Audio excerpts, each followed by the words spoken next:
again. But are security forces looking for people inside this hospital? I have no idea if they are. They could be looking in the whole country. So, Doctor, what's happened to those doctors who supported the opposition movement? Some of them working, some of them I think maybe integrated by the security for what they've done.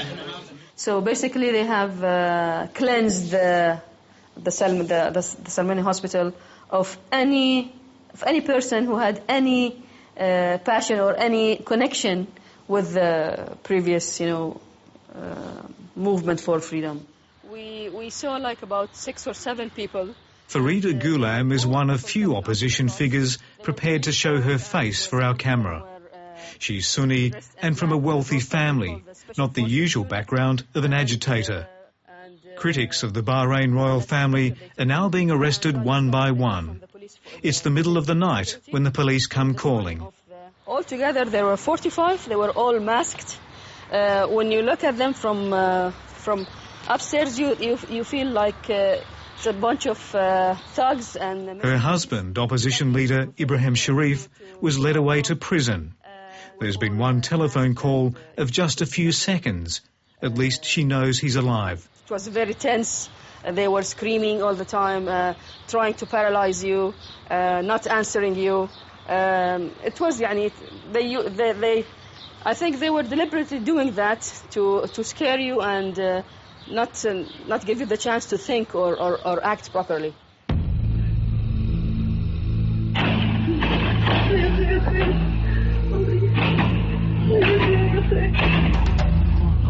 The protest movement broken and dispersed, the Bahraini royal family is now obliterating all of its opponents once and for all.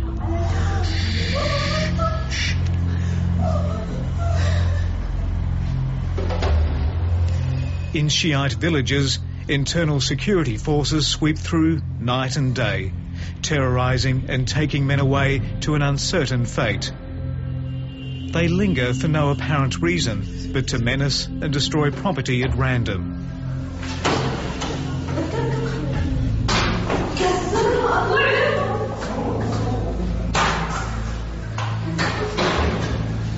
Neighbours who cower in fear can still manage to record the event to feed to the outside world.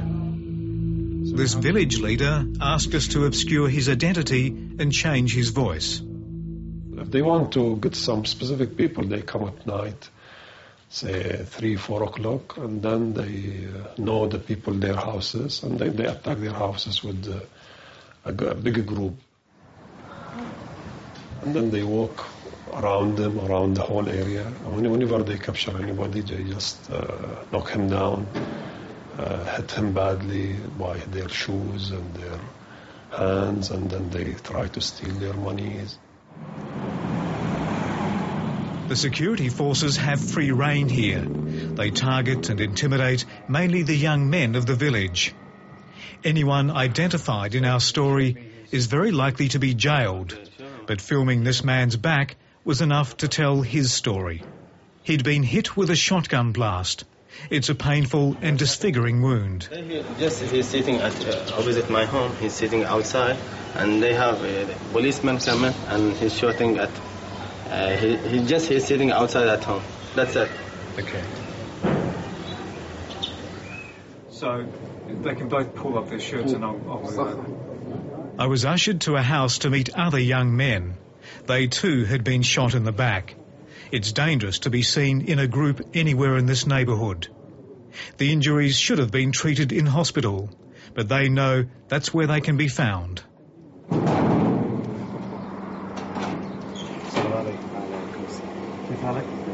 Jafar Adam doesn't mind if we show his face. He says the police know it anyway. He's one of the walking wounded.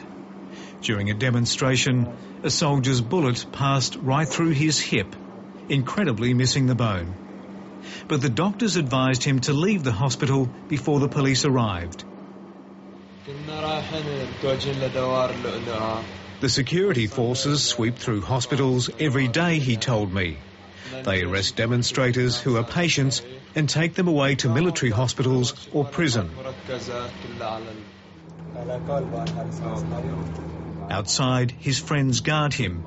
They're all on the run and never spend more than 2 days in the one place. Their only crime, they say, is having turned up at the roundabout to protest. They're using every single means possible to kill us, target us, and stop us from speaking. But, I mean, are you going to kill the whole people? There was another salvo in the information war. Authorities released this video purporting to show protesters rounding up foreign workers. The Bahraini security forces have large numbers of Pakistanis and Bangladeshis drafted into the police and army. The government claims protesters have been storming communities of foreigners to kidnap and beat suspected police and soldiers. They keep on saying that when they were attacked, the protesters were telling them, "Who is the policeman among you? If you tell us who the policeman is, we will not touch you." In the last day or so, I've been approached by several people discreetly telling me of a purge that's happening in private companies here. Lists have been drawn up and anyone even suspected of involvement in the opposition movement is sacked. In one telecommunications company, 80 staff were shed, all for what they apparently believed in. Everybody's terrorized in his workplace when it will be my turn. Many of them their salaries were cut off. They were not given their salaries, and they are summoned to investigations. So this is what's going on, and everybody is waiting for his turn. Look, it's our last day here, and as you know, we still don't have a minister lined up. During my time in Bahrain, I made persistent approaches through government media minders to interview officials on camera. Since I've been here, I've made bids for the Crown Prince and the Foreign Minister, the Justice Minister, the Culture Minister, and Prince Nasser, and you won't give me anyone. It's a problem. Here, of course, this is the studio where I film my program, but other programs are filmed here too. In the end, Adaya Ahmed gave me her government's perspective. I was told everyone at Bahrain TV was an official anyway. I'm a loyalist. Yes, I'm proud to be a loyalist. I believe in my system, Trevor. We want reform. We want a better standard of living. We want better opportunities. We want better homes. But we want our system. You're with the ruling family or you're against it. To them, it's about them keeping their chair, keeping their monarchy, keeping their place. They're controlling every single aspect of life. And basically, what they're saying is, you breathe because I let you breathe.